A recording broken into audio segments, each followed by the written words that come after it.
So I welcome you all in today's session of hands-on Python programming course. And today is third session of this course. And I hope slides are visible to all of you and I am audible also. Could anyone respond? Slides Yes, upload. sir. Okay, thank you.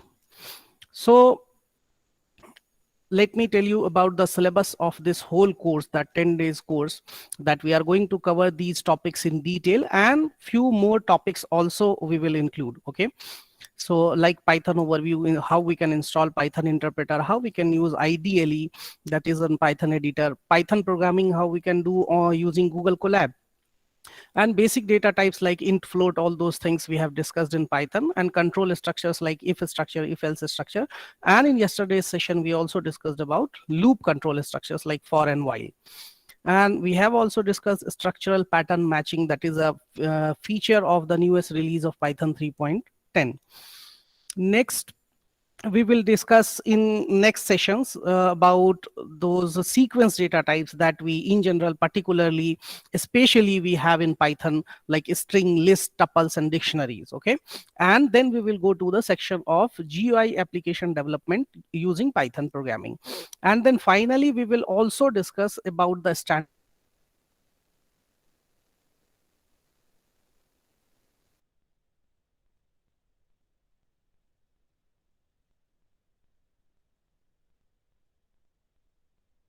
all the basic things that you should know about Python programming, and few advanced topics like GUI development and all we will discuss here. Let me admit. So all those things we are going to cover in this course, and few more topics also we will include. Okay, so let me tell you about this 10 days course, that it will be a 10-day course, and most of the days we will have a lecture or session of 1 hour or 1.5 hours, but on weekends we will extend it to 3 hours. Okay, and these topics we are going to cover. If you want to join this certificate course, it means if you want to get a certificate also for this course, then you have to pay rupees 2,500 or 2,500 for that. Then you will get a digital certificate with QR code actually, and on that certificate there will be a QR code. Okay, so through that QR code anyone can verify your certificate, and that certificate will be provided in association with Atrix Technologies. And if you will be interested after completing that certificate course, if you will be interested, then you can have internship opportunities with Atrix Technologies and collegefind.in. Let me tell you that Atrix Technology is a software development firm which mainly involves in developing ERP and websites of colleges and different type of educational institutes. And collegefind.in, you can search it on internet also, that collegefind.in is a comprehensive project of Atrix Technologies. Okay, where you can search about any college all over India. Okay, so if you want to know about colleges, okay, in your particular area for particular courses, then you can search on collegefind.in. Okay, so that is a dream project or comprehensive project of Atrix Technologies. I am also part of that project, okay, associating with Atrix Technologies. And so you will get a certificate in association with Atrix Technologies and DACE Academy. DACE Academy is mainly involved in training students for these type of programming languages and other emerging technologies, and especially MCA and MBA entrance, okay, preparation. So from in association with these two organizations, we can say you will get a certificate course. So that certificate will be very much helpful for beautifying your CV. Okay, so it will be an add-on value or value-added course for you. Okay, and in addition to that, we are going to cover all these syllabus in detail. Okay, and we will follow the hands-on approach, that most of the things we will just try to do in terms of programming directly. We will try to keep the things, okay, in less in portion in terms of text or concept. So concept wise only we will discuss, that is needed. Otherwise in general we will be doing the things with the help of programming. Okay, So in today's session, actually I planned to discuss with you that how we can install Jupyter Notebook, because Jupyter is a, we can say, very much popular among Python programmers. So how we can install Jupyter Notebook, and then after that we will discuss about functions in Python. Okay, that what are functions in Python, how we can write user defined functions in Python. So these two things or topics we are going to cover in today's session. First one is that how we can install Jupyter Notebook, and how we can use Jupyter Notebook for Python programming especially. Okay, and after that we will discuss the concept of functions in Python. Okay, so let me start with a tutorial that I have shared in WhatsApp group also, that I have for Jupyter Notebook. Okay, so let me tell you that actually Jupyter Notebook is an open source web application. So let me increase the font size. So it is an open source and web application. It means through browser, through web internet connection, you should have at least at the time of installation. So after that, you can use this one. Okay. Otherwise, if you don't have internet connection, then it will work from your local host also. But at the time of installation, you should have, or download, you should have internet connection. So let me come to this tutorial. So I shared this PDF file or tutorial in our WhatsApp group also. So you may download from there, or otherwise I am sharing my screen. So let me tell you that Jupyter Notebook is used not only for Python programming. More than 40 programming languages, are included there. Okay.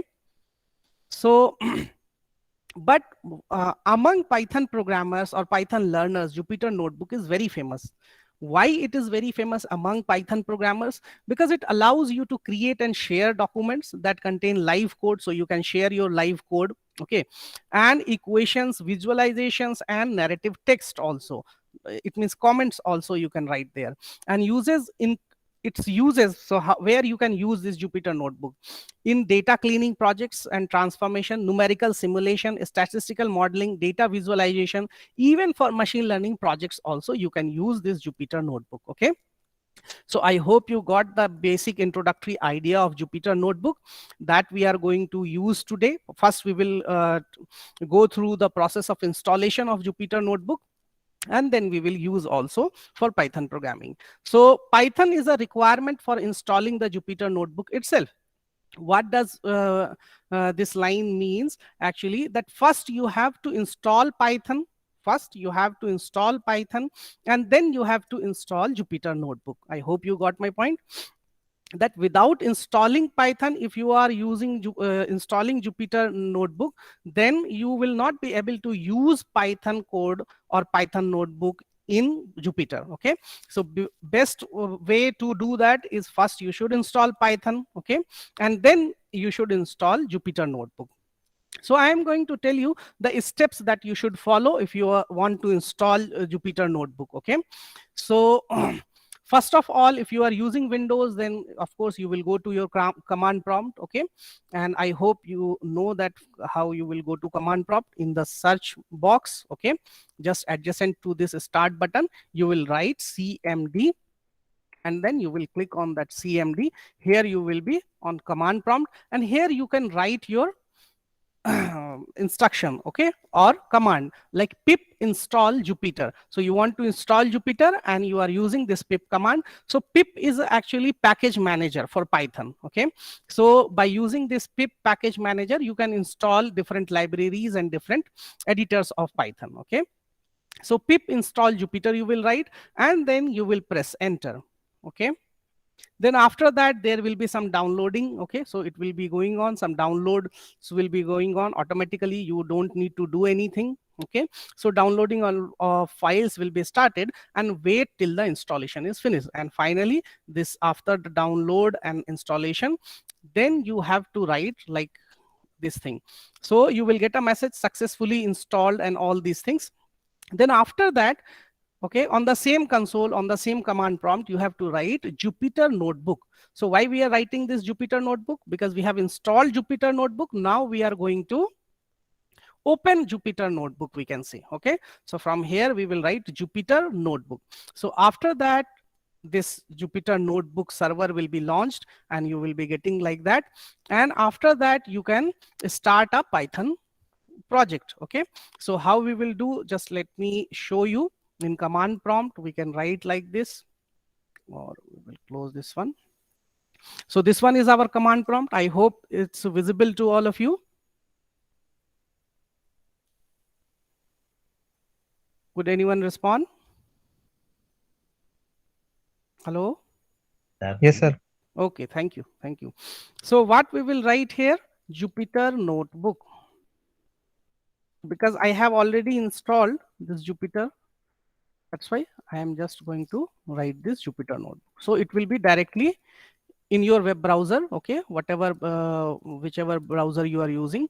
So in that, this server will be, Jupyter notebook server will be launched. Okay, then if you want to start coding in Python, then you will go to this new button. I hope this is visible to all of you. So this new button, you will go and here you will click on Python 3. Okay, so when you will click on Python 3, so you will find that there will be a new Python notebook, okay, or Python Jupyter notebook, where you can write your Python code.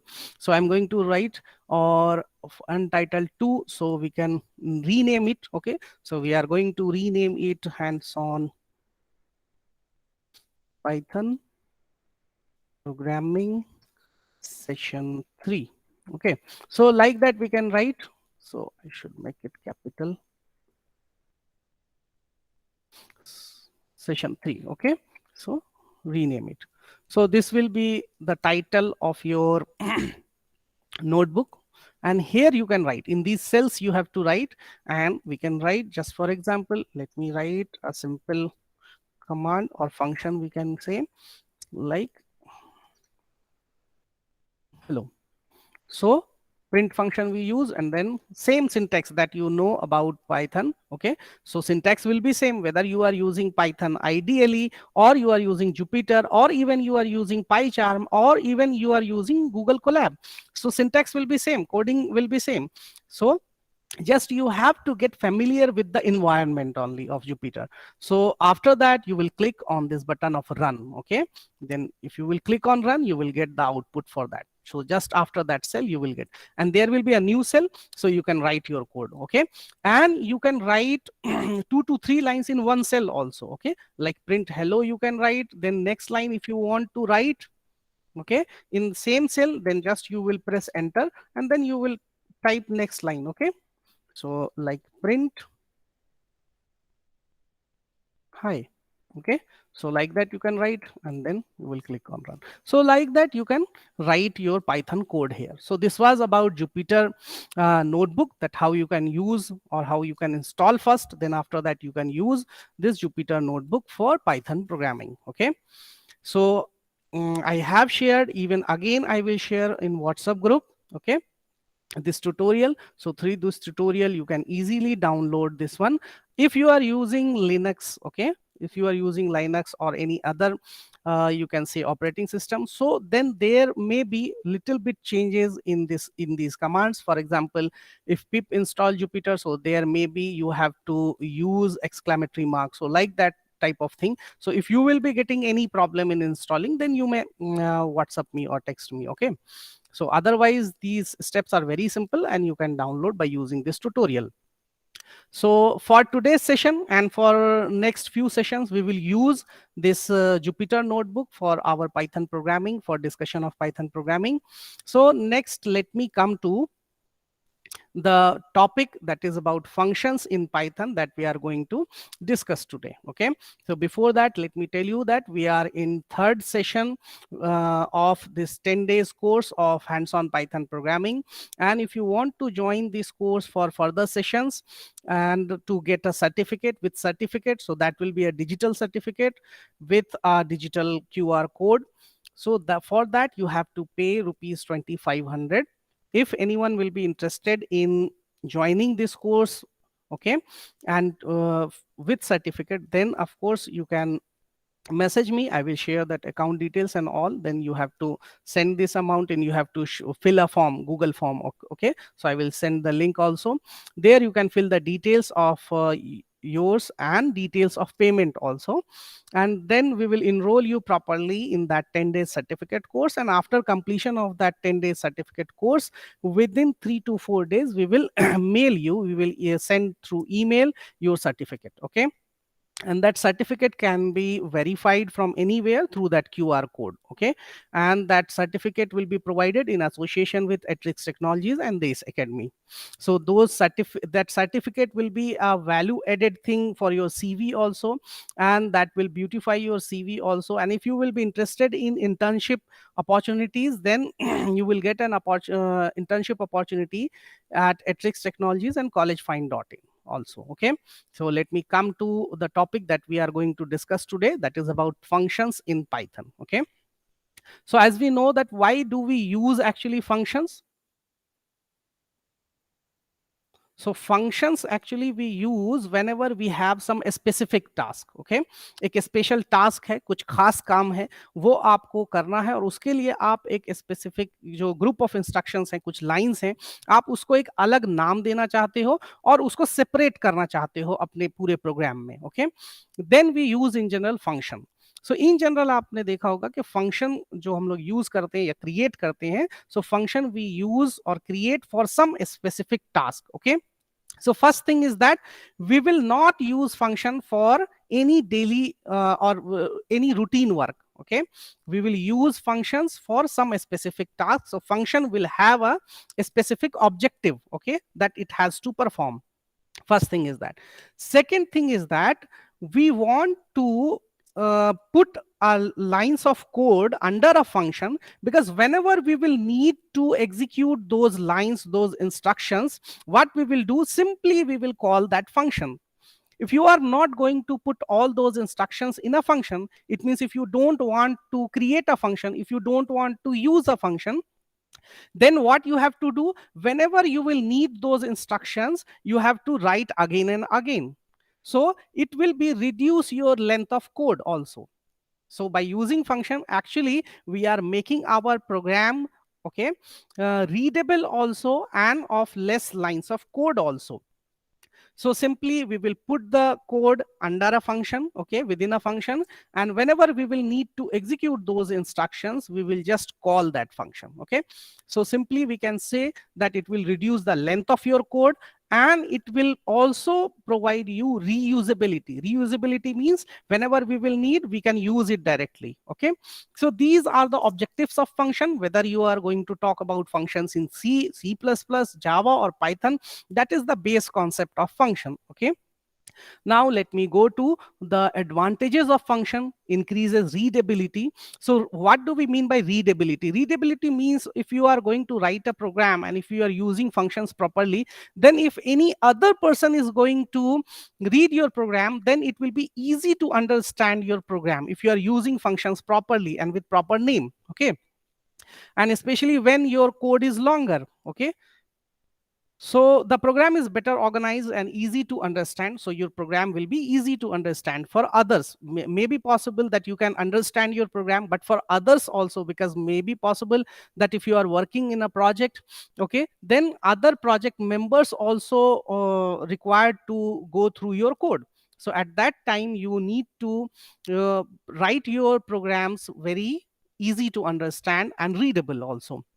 So next point is that it reduces code length, that I told you, that simply it will reduce the length of your code, length of your program, and this will make debugging easier. So whenever you are going to remove the errors, or you can say faults in your program, that you can do easily. Okay, if you are if your code length is less. Okay, next thing is that it is increases reusability, that I also told you, that whenever you want to use those function, okay, simply you have to call, you don't need to write all those code that you are going to put in a function. Okay, work can be easily divided among team members and completed in parallel. It is purely related to the thing whenever you are going to do any multiple member project. Okay, so there are other members also, so then you can divide the work, okay, in terms of functions. For example, you will tell team member 1 to write the function for this purpose, and function 2 to team member 2. So you will assign like this, so it will be easy to you can say delegate the work, and you can complete the project in parallel. Okay, so these are the advantages of function. So in any programming language, functions are important, we can say construct, and we can say functions are important topic that we should know. Functions are important concept. Okay, and these things are common if you are going to learn functions in any programming language. Okay, so now we specifically move to the concept of function in Python programming language. Okay, so in general, in functions in Python, we have two types of functions. First one is user defined. It means we are going to create a new function, and there is another category of functions, those we call built-in functions. It means if these functions are already in Python, okay, in some library, and you can directly call those functions, use those functions. Okay, you don't need to write the code for that function, you can directly use those functions. So it these functions are already included in some library or modules of Python, so these we called built-in function. But if you are going to if you want to use any particular function that you want to define, that you want to write code for that, then it will be a user defined function. Okay, so these two type of functions broadly we have in Python. So let me go to user defined function. So whenever we want to write our own function, okay, then we can use a user defined function. So let me tell you the syntax of creating a user defined function in Python programming especially. So this diagram will properly represent that how we can create our function. So let me take a screenshot of this diagram, and snipping tool, we will take this one. So I'm going to take just a snapshot of this, we can say, diagram, copy, and then we will open it in Paint. Okay.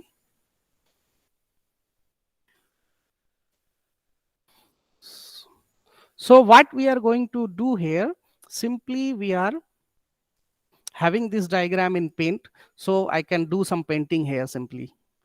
So let me tell you that what we are going to, what I want to tell you, that first thing, for any function we will use this keyword def. Okay, we will use this keyword def. So def is a keyword, okay, that is for definition. It means we are going to define a function. Okay, after that you can see this word name. Okay, so this name means, or sorry,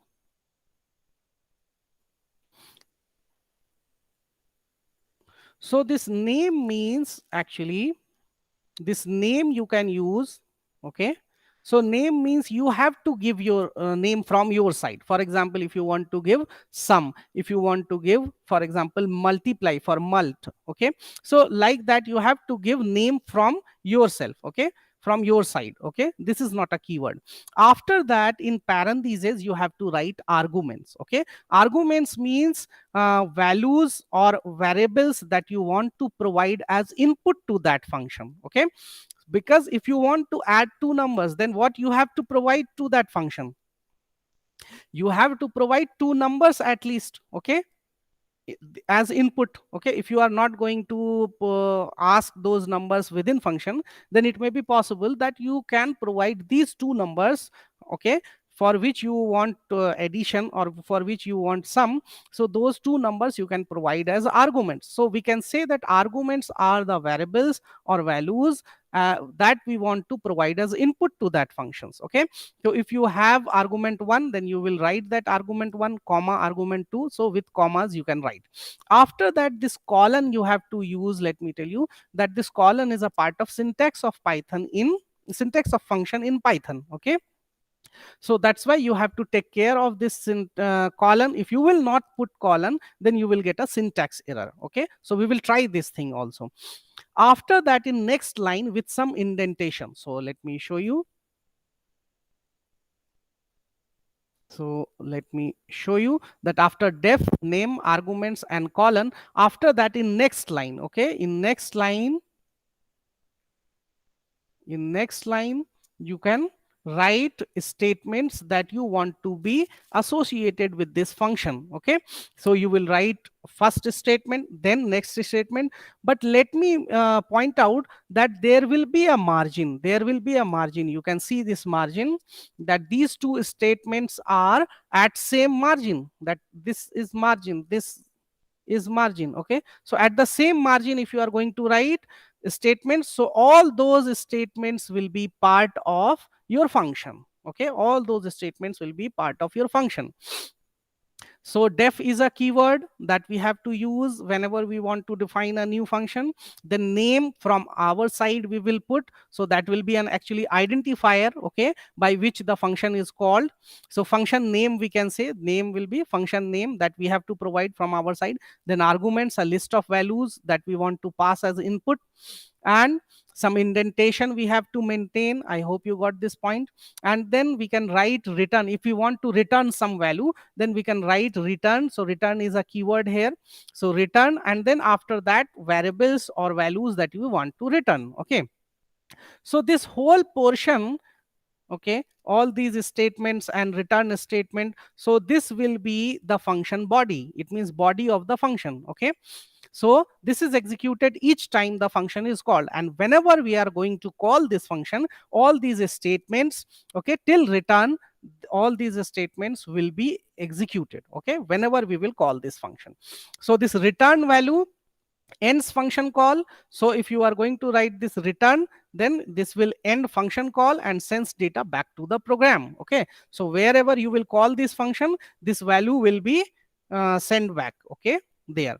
So we will take an example of function and we will just try to do this in programming. Okay, so this was about our course of 10 days, that is hands-on Python programming, and that will be a paid certificate course for which you will get a online certificate with QR code, and the fees of that certificate course is rupees 2500. Okay, so next let me come to a program where we want to write a user defined function to add two numbers and display their sum.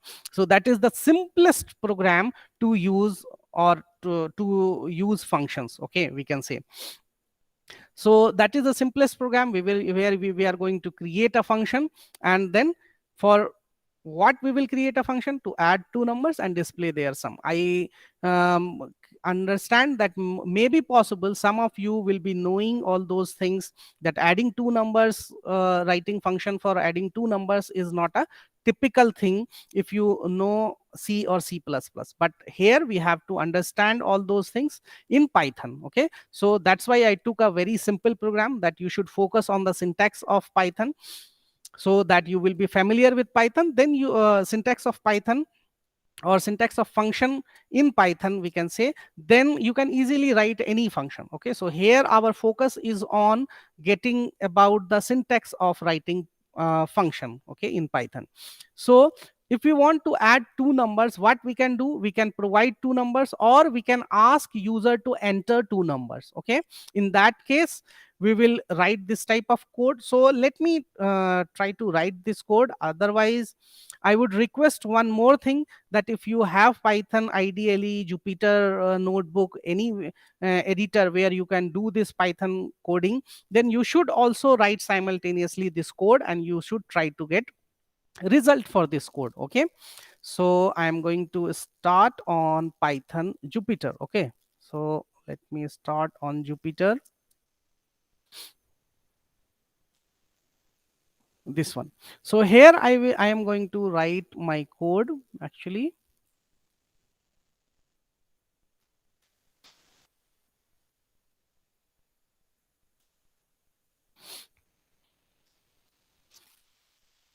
So here I am going to write my code in Jupyter. So first of all, I will write what? Def. So let me increase this size.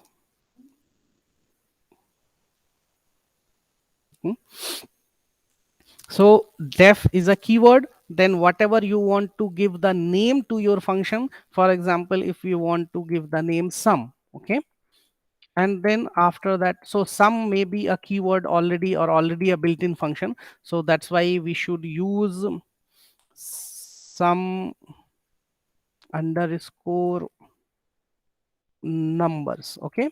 So like that we can write, otherwise we can write this one also. Why we are not using sum? Because sum is a built-in function already in Python, okay, that's why I am not using sum. So we can write this add. I hope add is not a no built-in function, okay. Otherwise we can write add numbers, okay. So what we will write, if you are going to provide some argument, then you can write there. Otherwise here for this function we are not going to provide any argument, okay.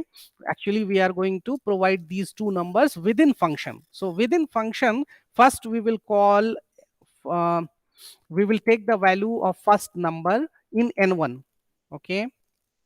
We can use same variables also, but here I am using little bit different variable or a name or identifier, we can say. So what we will write int, then we will write input. So I will tell you that why we are using int and input, both the things. So enter first number, okay. So what I wrote in one, int input enter first number, okay. Next we will write n2, and then we will write int and input. So if you have Python editor with you and you can do programming simultaneously, so you should try this code, okay. Second number, okay. So that's so simple. So let me tell you that what do we mean by these two lines. N1 is equal to int input enter first number. So this enter first number will be displayed on your screen, okay, as it is. But input means, input is a function, okay, that will take values that you will enter from keyboard. So from your keyboard, whatever you will press, that value will be taken as input, okay. And that input will be converted to integer. For that we are using this int, okay. So int function will actually convert whatever we will get through input function into an integer, because we want an integer. If you will not use this int function, then whatever you will get through input, it will be treated as a string, because by default whatever input will get, okay, whatever input will capture, that will be treated as a string, okay, that will be stored as a string. So that's why we are using integer, because we want an integer value. So even if you will press any digit from keyboard with input, so input will save it in form of string. So if you want to convert it, if you want to change it into a form of integer, then you should use this int function. But if you want to capture it in form of a string itself, then you don't need to use this. But we are expecting integer values, that's why we are using this one, okay. So here we can close this one, and then after that we can write sum is equal to n1 plus n2. So I hope that that code is very easy to understand. Sum, so sum will hold the value of n1 plus n2, okay. And what is n1, what is n2? The numbers entered by the user, okay, or values entered by the user. Now if you want to return this thing, then you can write return, otherwise you can print that sum here also, okay. Then you don't need to return any value. So for the time being, for this point, okay, at this point we are just going to print this value of sum here, okay. So we can write the sum of numbers is equal to, so this will be displayed as it is, and then after write this sum. So sum will be variable, this sum variable, or we can say this value that we will get by n1 plus n2, okay, that will be stored in sum, and that value will be displayed here. So this sum of numbers, this string will be displayed as it is. After that you will get the value of sum, okay. So for that we wrote our code, okay, or in our function. Next, if we are not going to use any return statement, then it will not return any value. Okay, that we can do, but later on we will change and we will use return statement also. But at this point we are not using return statements, and simply we want to end this function. So whenever you are going to change the indentation, it means you have ended your function. So all these four lines will be treated, okay, within this function. Whatever you will write with different indentation, it will be treated outside this indentation, okay, then it will be treated outside the function. So now we are going to call this function. Simply we are going to call this function. So we our function's name is add number. Okay, so we are going to call this function. So let me run this code and we will see that what we are getting. So it is asking for to enter a number. So we will enter a number like 10, and then after that enter second number, we will enter 20, and sum of numbers is 30. Okay, see, the sum of numbers is equal to, so it will be printed as it is. It will be printed as it is because it is a string, so it will be printed as it is. And after that, this 30 you are getting from the value of sum, because sum holds the value of n1 plus n2.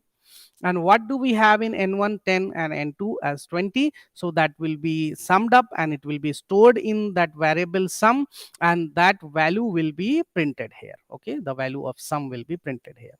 So that's so easy and the simplest program. But we can change, okay, this function, and we can use return statement also. So I'm just going to copy this code and then we will return. Okay, so we will use here some arguments also, and then we will use return statement also. So if we want to, so I hope you got the things, okay, till this function, this point.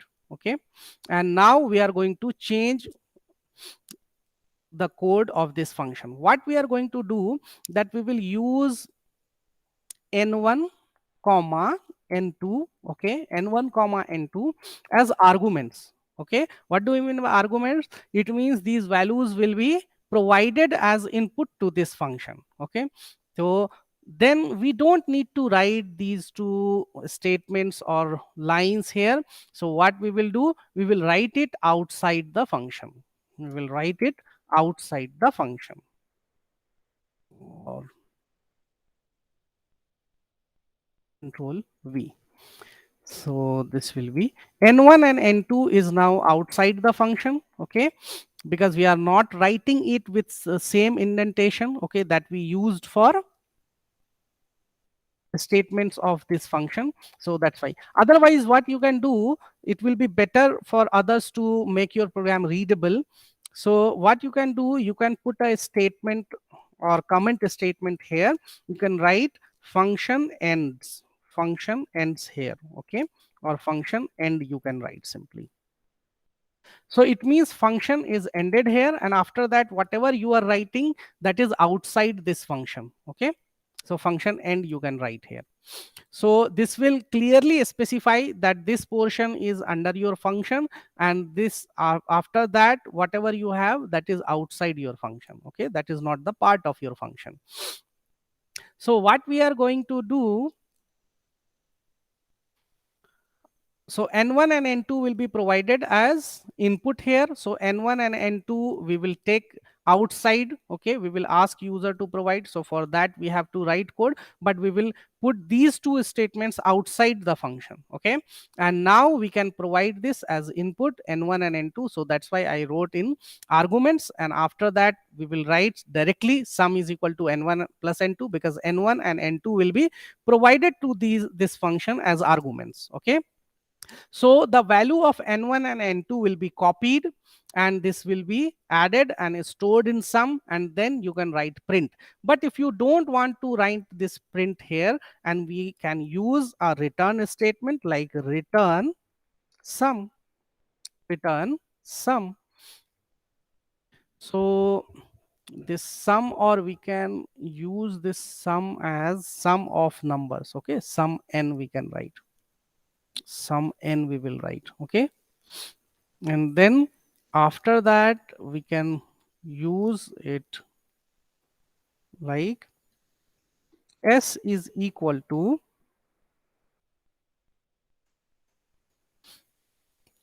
add number that we already have here, and we will write n1 comma n2.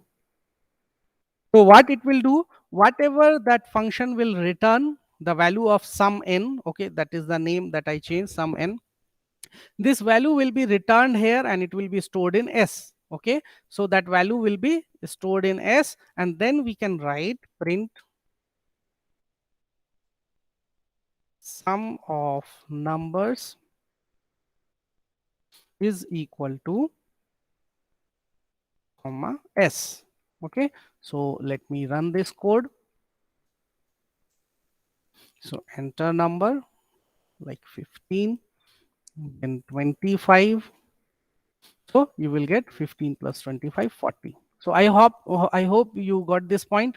There is no confusion in that. So you can write your code or your functions like this, where how you can use this return statement. So return will transfer the control, and that value also will be returned wherever you will call this function. So where we are actually calling this function, in this line we are calling. Okay, but in previous version of this function, where we are calling, here we are calling. Okay, and all these lines were the part of this function add number, but here only these two lines are part of this function. This sum n is equal to n1 plus n2, return sum n, and these two lines are part of our function, and after that all these four lines are outside our function. Okay, so I hope you got the basic things, that how we can create a function in Python programming. Okay,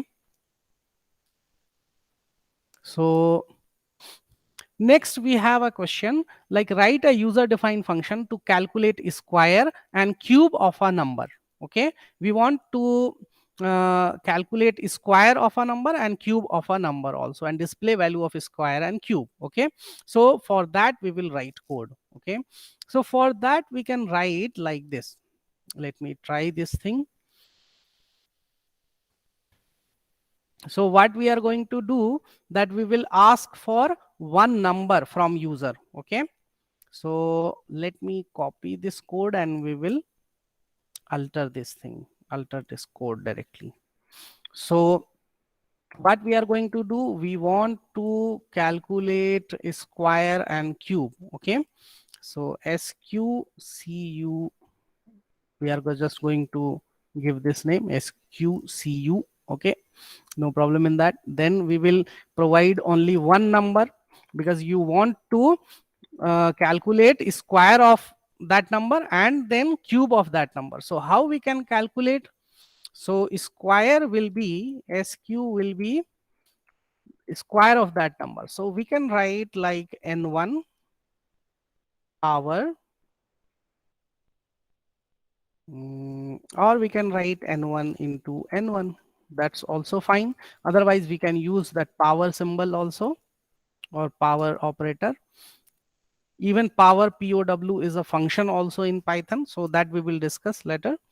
And if we want to find cube, then we can write n1 into n1 into n1. Okay, so the simplest way that I used.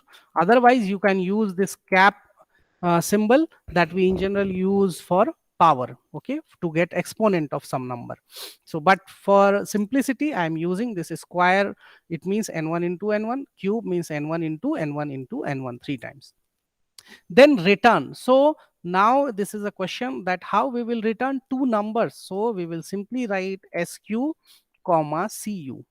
Okay, sq and cu, both the things we want to return. So we will write like this, and here after function we will just ask for a number, and in s we will store s comma c, we will store square of that number sq cu, and n1 we will provide, Okay, after that we will write that square of number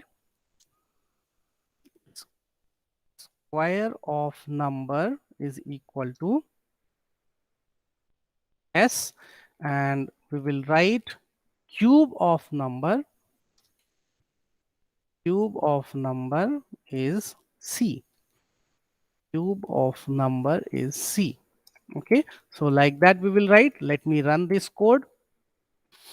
Let me check once again. SQCU, then N1 we are going to write. We can remove this gap. So these three lines will be the part of function. Then after that we will write like this, and then we will run. Okay, so it will ask for a number. For example, 5 we are going to provide. So square of the number is 25 and cube of the number is 125.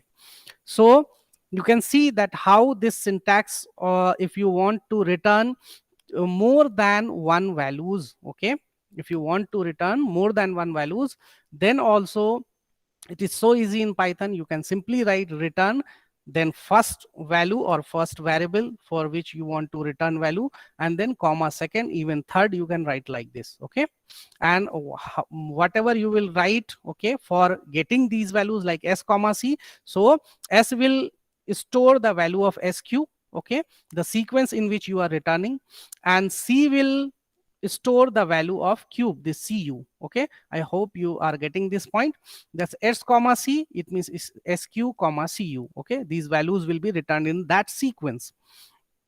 So that is the beauty of Python, that we can return these values so easily. You don't need to use any other syntax, okay, or any other feature of Python. You can directly return more than one values also through your function. So that was the basic knowledge of Python, sorry, functions in Python. So this is the basic knowledge that you should have, you must have if you are learning Python. Okay, so there are a few other things also we need to know about function, so that we are going to do. For example, if you want to write like display the sum of first n natural numbers, that also, so within function you can use any loop also. That is not a I think typical thing. So we can do this program also.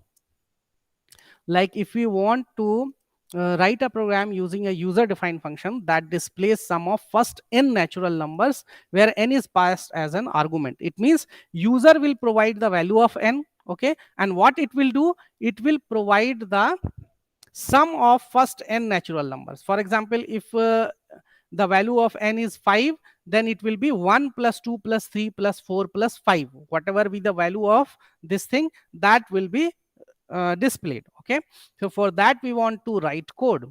So let me write code for this. So what I will write, first of all we have to create a function. So def we will use, and sn we will use. Why we are writing sn? So it will be sum of natural numbers. But better, let me tell you that better way is that you should take a name, or you should give a name that is self-explainable, that sum of natural numbers, then you should use like that, sum natural. Okay, and what you have to take a value n, and then after that what you have to write, after that you will write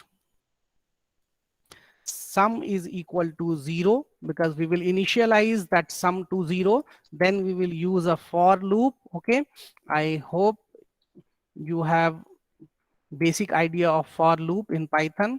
So for I in range, and range function also we discussed in yesterday's session.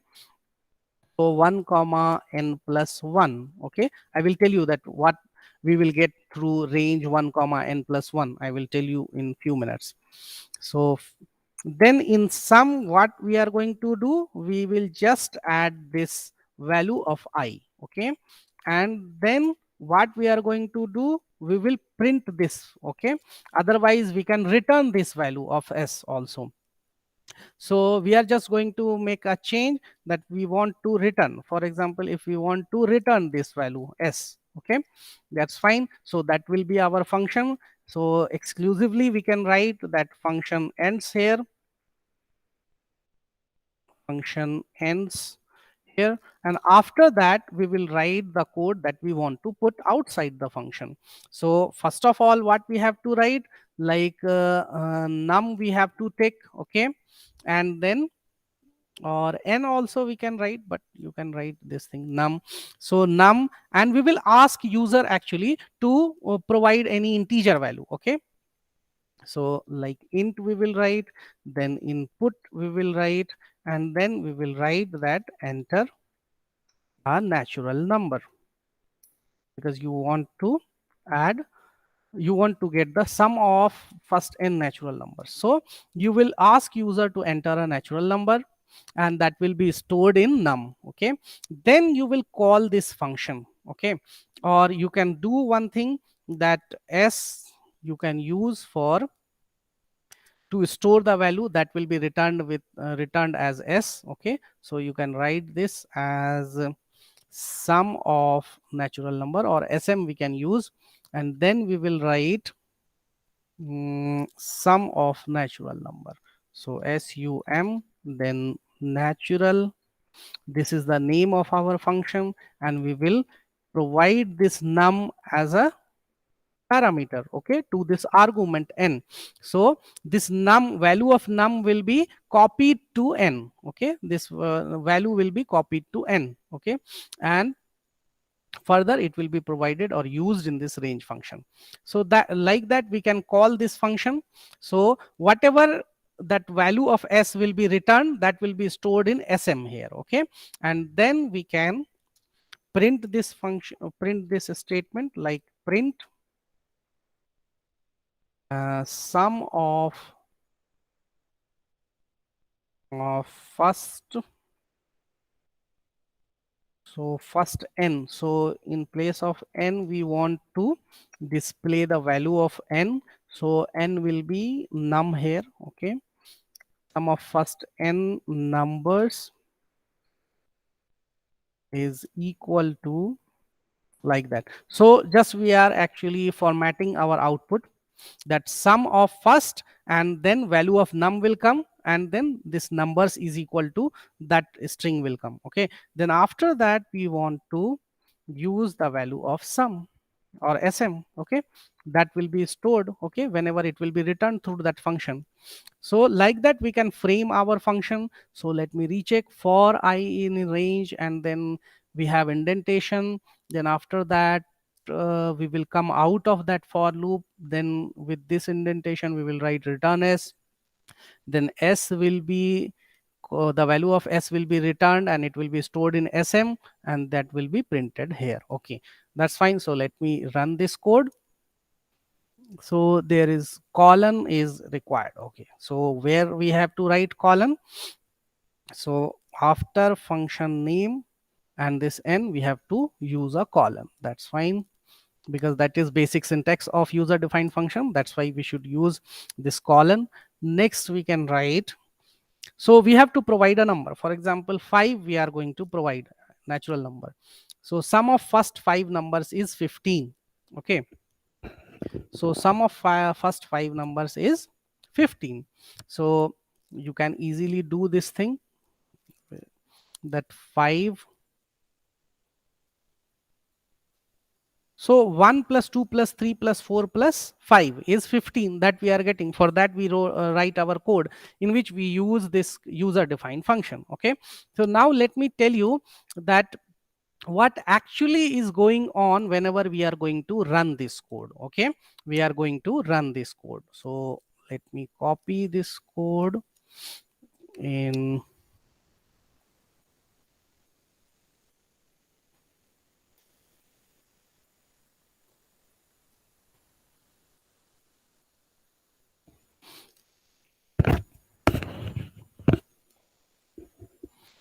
let me copy this code, or we can take a screenshot also of this one.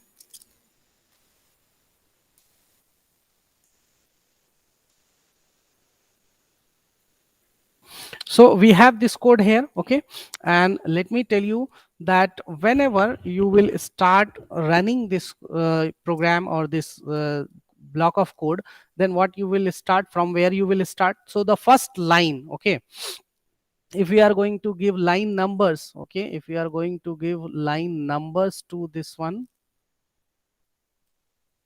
for example, so this one will be our line number 1, okay, this one will be our line number 1, this one will be our line number 2, okay, and this one next we will have line number 3. Okay, let me reduce the size first. So 2 3, then we can have 4, line number 4, and then we can have 5, then we can have 6, okay,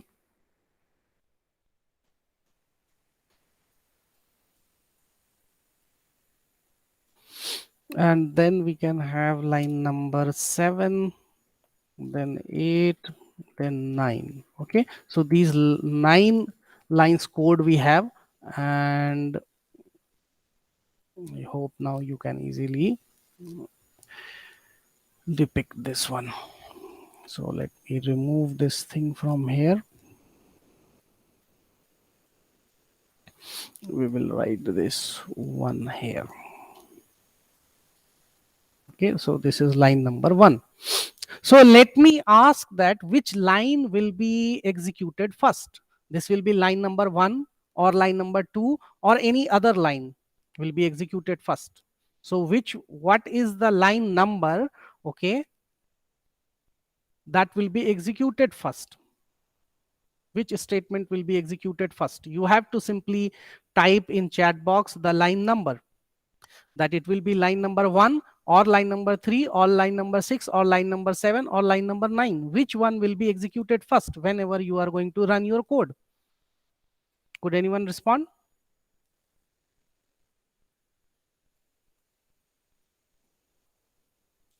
Yes. If you are getting my question, then you can respond. I am just asking that for this program, which line will be executed first? You have to simply type in chat box that line number 7. Okay, Viba 7. Good. Any other participant? Which line will be executed? Deepika 7. Good.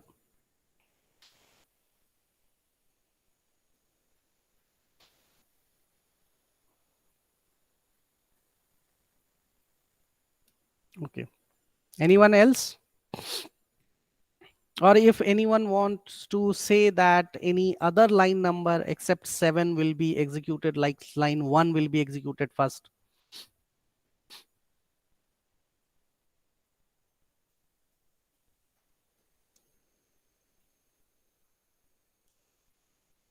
So let me tell you that whenever this 9, Deepika 9 is print sum of first n numbers. Okay, fine. So let me tell you that which line will be executed first.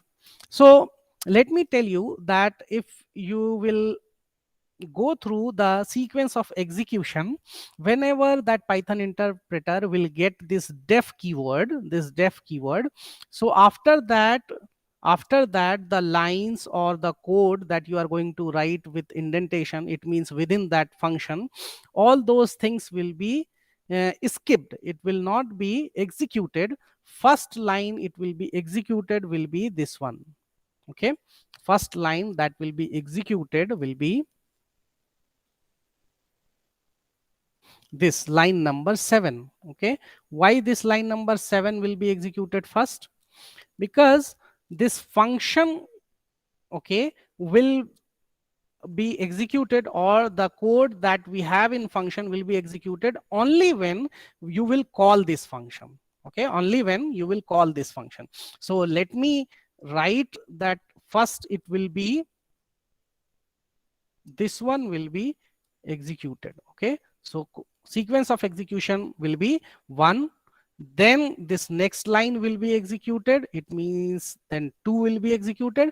But in line number 2, or we can say line number 8, okay, that will be executed at sequence number 2. So this line number 8, actually you are going to call this function sum natural. Then then this control will be transferred here, okay, in line number 1.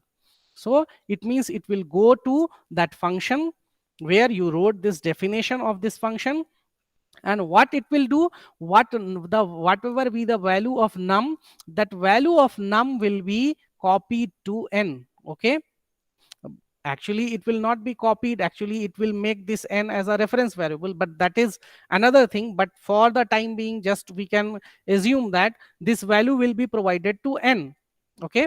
But actually in memory, whatever will be going on, let me tell you that this num, whatever you will be having in memory, if you are going to write in num, if you have for example 5, okay, then whenever you will call this function in line number 8, then what it will do, this num, okay, that value num will be assigned a new name, that is n. So this num will refer to this value 5, and this will also be, okay, given a second name as n. It means this memory area or this address will be same, variable will be same, value will be same, only it will have two names, okay. It will be similar to the thing like we have some official name and nickname, okay. So person will be same, this person will be same, and in office we call him Mr. Singh, and okay, in home we call him Bunty or some other name. So person is same, just we are going to give two names for the same person. So same thing of we can say same approach will be applied here, okay, especially if we are going to use this type of argument.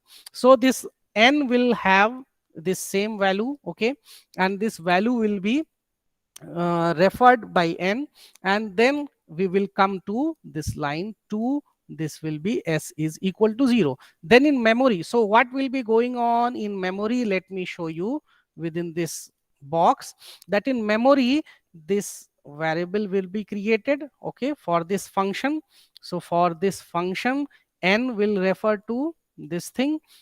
It means this portion is within function, okay, this portion is within function, our function, and this is outside the function. So it will be referred to same thing, and this 5 will be here, sorry, this s will be here. So what we will do, we will simply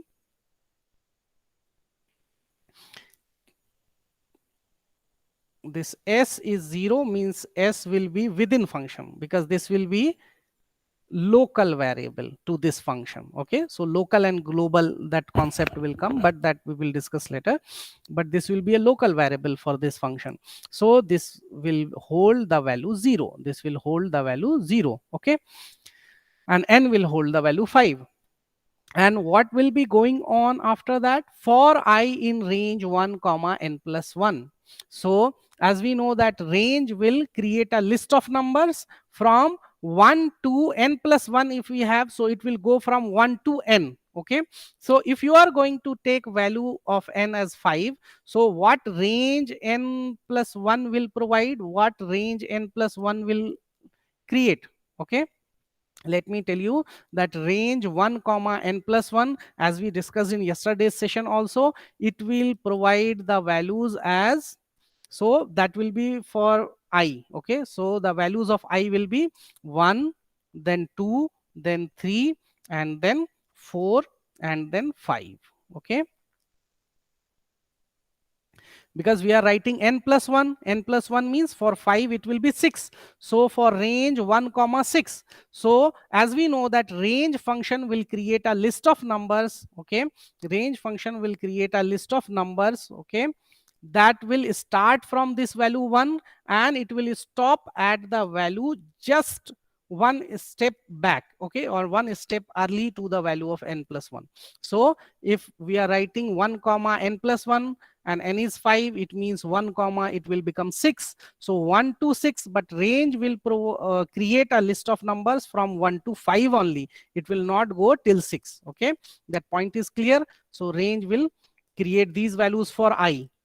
So whenever, for first iteration for loop, because we are in a for loop, so for loop what we will do, that I is 1, so it will do s is equal to s plus I. So what we have in s, we have s as 0, so we can write like that what we have in s. Okay, so I am going to draw this s here. So in s we have, first of all we have 0. Okay, then s is equal to s plus I. So what we have in I, 1, so it will be added and we will get s as 0 plus 1. So now we have 1 in s. Okay, this 0 will be overwritten. Okay, now we have value 1 in s. Then after that again we will go to this for loop. Okay, because it will go till 5. This for loop will be executed till the value of I is equal to 5. So then next we have I as 2, so this 2 will be added to s. So 1 plus 2, it means now we will have 3. So this 1 will be overwritten and now we will have 3 in s. Similarly we will go for 4. So 3 plus 4, s plus I, it means we will have 7. Okay, sorry, first we will go for 3. So 3 and then s, we have s as 3, so 3 plus 3 we will have 6. Okay, then 6 value will be there. After that 6 plus 4, okay, whenever I will become 4, it will be 10. And after that 10 plus 5, it means it will become 15. So finally we will have only 15 in s. Okay, finally after that for loop, after completion of that for loop, we will have 15 in s. We will have 15 in s, and that will be returned. This value of s will be returned. And where it will be returned? It will be returned and stored in sm. So sm is outside, so we can create in memory outside that function a variable sm. So in sm what will be returned? 15 will be returned. So whenever you will write this print function or execute this print function, sum of first numbers is numbers is equal to sm. So this value of sm, that means 15, will be displayed on your screen. Okay, so that was the execution of all your code. Okay, I hope this simple program you got all the things, and that will not be difficult for you, and you got the basic things about that. Now it's around 8:16, so we will try to wind up today's session here.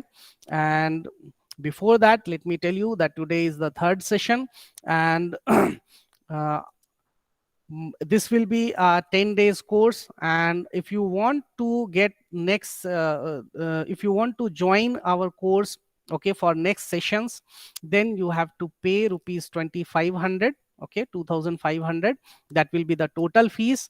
And if you are going to join our course in with payment, then you will get a certificate course, and that certificate will be provided in association with Atrix Technologies and Days Academy. And that certificate, that digital certificate, will have a QR code. So with that QR code, anyone can verify your certificate, and that will be a value added course for your CV. And you will get all the basic knowledge, or knowledge of all these basic things that you should know about Python programming. And if you are really interested in learning Python programming, and if you have, you can arrange your time to attend these sessions or lectures, I would suggest you to join this course with payment. Okay, otherwise we will share the resources and few things that we can share, okay, in WhatsApp group if you have been added. But for next sessions you have to first pay the fees, then only you will be allowed to join our sessions. So I hope you got my point, that for next sessions, from next sessions, we are going to allow only the people who are going to join our group, or join this course on payment basis. But let me tell you that whatever resources we can share, okay, without payment, that we will surely share in our WhatsApp group. So I request all of you to be the part of that WhatsApp group of participants, and so many tutorials and resources we will share. But for certificate and to join next sessions, you need to pay that fees. And if you will be interested in joining that this course, okay, with payment, then you can drop me a message on WhatsApp, or you can call me. I will share you that bank details. Simply you can, or through Google Pay also you can do that payment work, okay, that payment thing. And then after that we will share the links only to the people that those will pay the things, okay, those will pay that fees. And that's it for today's session. Thank you very much. I hope and I expect that most of the participants, or especially the people present in today's session, are going to join our course, okay, with payment. Otherwise, let me tell you that whatever will be feasible for us, we will share tutorials and all those things for Python programming in WhatsApp group, okay. Thank you so much for today's session. If you have any query, then you may ask.